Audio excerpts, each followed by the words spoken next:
कोकणातील प्रत्येक अपडेट जाणून घेण्यासाठी आजच माझे कोकणच्या सोशल मीडिया प्लॅटफॉर्मला लाईक, फॉलो आणि सबस्क्राइब करा।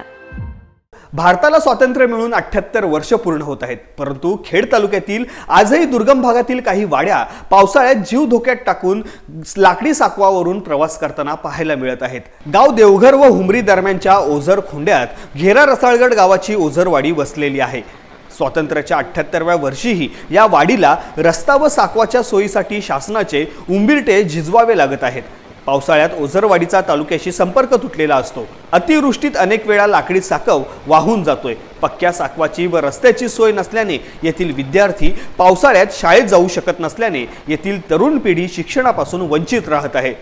तसेच आजारी रुग्णांना दवाखान्यात घेऊन जाण्यासाठी डोलीचा आधार घेण्याशिवाय दुसरा पर्याय नाही।